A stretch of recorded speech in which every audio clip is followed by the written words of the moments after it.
Good morning mga mare. So ngayon ay magpapakain ako ng mga alaga ni tito ko. Wala pang laman yan. Ang dami nila. Ano? Wala pang laman.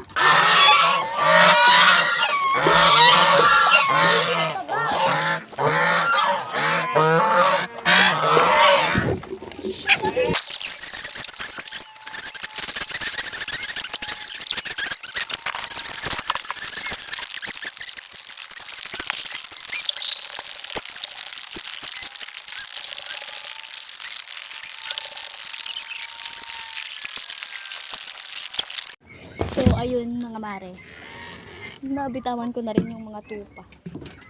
Ayun na sila. Binuksan ko lang naman yung pinto. Ayun na sila.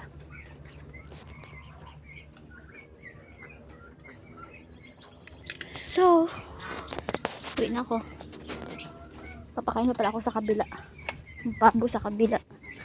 Bigyan ko ng pagkain tsaka tubig. Tapos na silang kumain. Tapos na kayong kumain, ako hindi pa tapos magpakain. So tapos na ako magpakain. Manghihingi akong bigas kasi doon na lang ako sa bahay magsasaing ng pangpakain sa mga aso mamaya. Bumili ka na doon eh. Ay. Ano yan?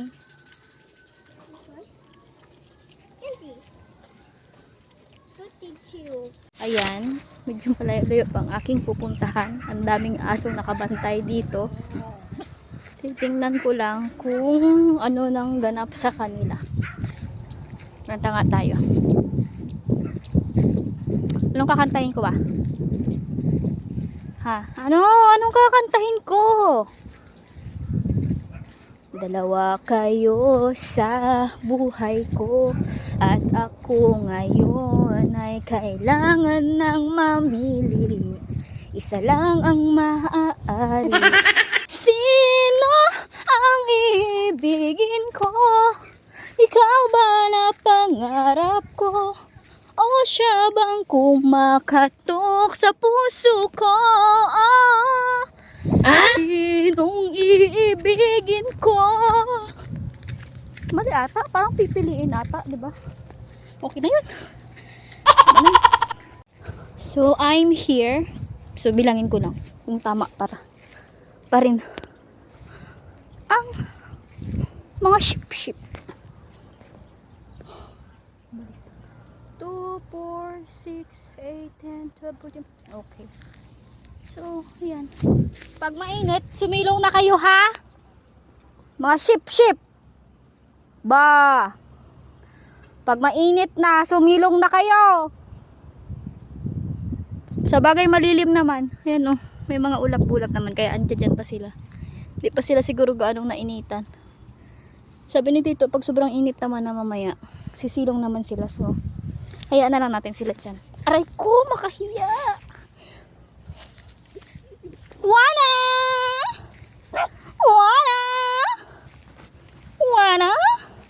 Saan ka galing? Mamaya punta ka sa bahay. Ha? Mamaya punta ka sa bahay.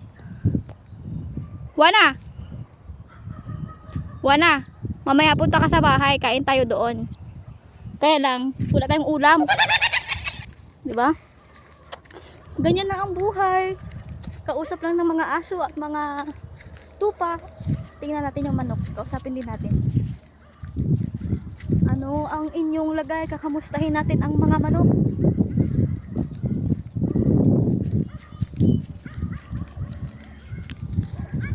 So ayun, nakikita ko na sila. Nasa silong sila. Ayan. So here. What's up mga mare? Sa mga itik. What's up mga mare ko? Ay, lalaki pa ng mga tiyan nyo ah. Ha? Pahinga lang kayo dyan ha.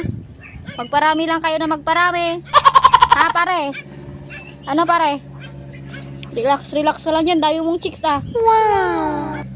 Sana all. So, okay naman sila dito. Hi gansa. Silong lang kayo dyan ha. May tubig pa ba kayo? Meron pa. Bye! Uwi na ako. So, ayun. Okay naman sila. Uwi na ako ng bahay at mag-asikasa ako ng anak ko. Kakain muna kami kasi mamaya papasok pa siya ulit. Bye! So mga Mariko, kakauwi ko lang ng bahay. Kakarating ko lang at itong mga aso ni Tito kong inaya ko. Sabi ko dito kami kakain. Andyan na sila. Sumunod talaga kayo? Ha? Ay. Kakain na kami. Dito si Ken Ken. Umuwi siya. Umuwi siya dito. Ngayong tanghali. Kahapon dito rin siya kumain eh. Kasi si Ken Ken dapat doon niya nakain kay mama niya. Doon talaga siya nakain pag tanghali. Diba Ken? Kaya ngayon umuwi siya. Sabi ko wala kaming ulam. Toyo at mantika lang. Walang ulam. Ha? Joke lang. May dilata dito. Hindi daw siya. Hindi ka ako mabiro eh. So ayun. Meron pa man ano. Meron pa namang dilata dito. Wala na pala. Nakalimutan kong bumili sa ano. Kala ko kasi di siya uuwi.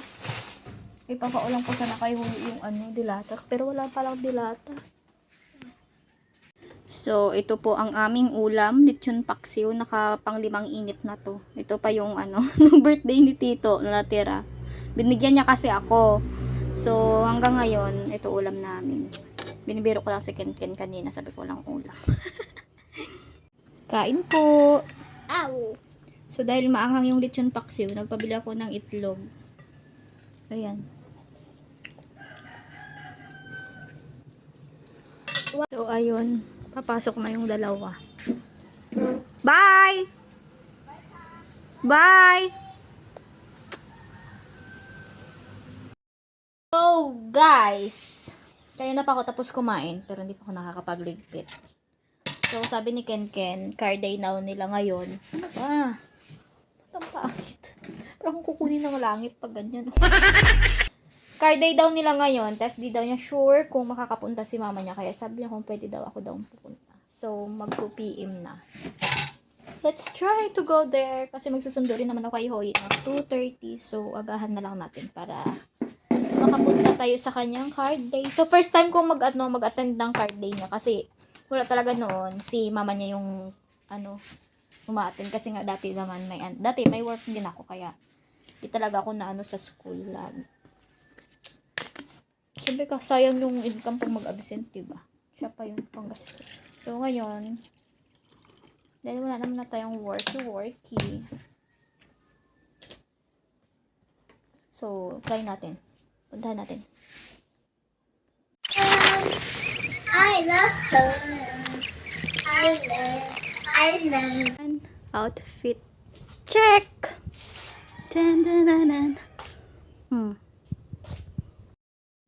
So 2 PM na. Magpaalam muna ako sa mga hugasin ko. Bye. Diyan muna kayo ha. Balikan ko kayo mamaya. Atin muna ako ng meeting. Wala, inuna ko yung cellphone. Pwede ako nakapaghugas. Talagang buhay. Hindi naman yan mawawala. Hindi naman yung mawawala. Bakit ba?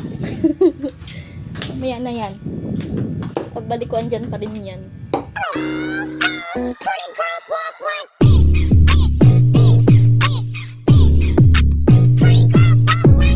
At eto nga, tapos na ang meeting kaya binigay mga certificate. Congratulations, Ate Ken Ken! Bago nga kami umuwi ay heto, nilibre kami ng ice cream ni Maring April. Thank you so much, ate! So, ayan, maghuhugas muna ako ng plato. Nakapagbihis na rin ako na pambahay. Nagbihis ako kasi mamaya may gagawin pa ako. Ito na, binalikan ko na yung mga hugasan ko.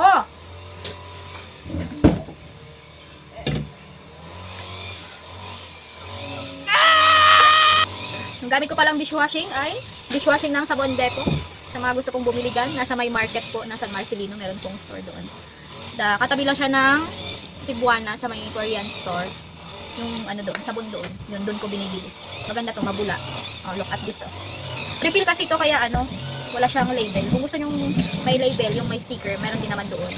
Mas makamura ka kasi pag refill, lalo pag magdala ka ng lagayan. Yan. Mas makamura ka lalo. So kung ako sa inyo, pag pupunta kayo doon, dala na kayo ng lagayan. So ito, wala yan walang walang one. So lagyan natin. Wait lang. Mabula yan. Mabula yan, maganda. Kasing ganda, diba? Mabula. So ayan, maghuhugas na ako. Hindi nyo ba nakikita? Huwag nyo natin yan. Hugasan lang naman yun, meron din kayo. In-update ko lang kayo ng mga nangyayari sa buhay ko. Diba? Kanuorin nyo na lang. Alam mo naman talaga. So maingay dito sa amin kasi si kuya sa kapitbahay nag-grass cutter. So, umpisa pa nga lang ako maghugas ng plato at heto, hindi dito sila Zoe, sumunod sila after magbihis. At heto nga, habang naglalaro sila, kami naman ni mami ni Zoe ay nagchichismisan. Ako'y magpapakain ng aso. Ang ulam nila ay bagoong. Wala kaming ulam eh. Tapos magpapakain na rin ako ng mga alaga kasi hapon na. So baka doon na sila. Ang ating panahon ngayon, ganito, cloudy. Yeah, sunset. Ako nag-aano ng sunset dati. At ako'y sinalubong na ng mga alaga. So, let's go guys! Samahan nyo ako! Ay, si Wana! Oh. Kasya ba kayo dito? Sabi siguro ni Wana, kanin mo pa kami niyaya doon, ngayon mo lang kami hahatira ng pagkain. Tapos silang kumain. Bilis silang kumain. So, magpapakain muna ako ng pabo. So. Here is the feeds. Dalawa lang naman tong sisiw ng pabo. So, ito.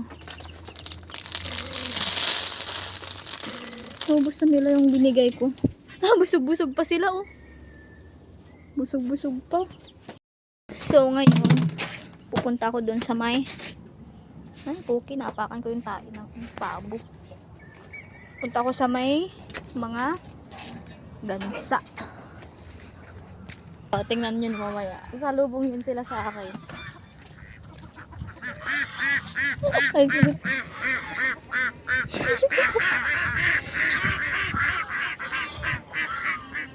so dati nung bata pa ako, meron din kami mga itik, mga bibi ba, yung nangingitlog.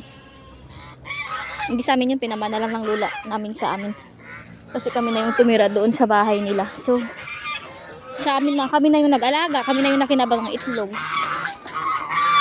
Ayan, tingnan mo sila. Oh, diba? Ang saya-saya. Wala pa nga, kukuha pa lang akong tubig.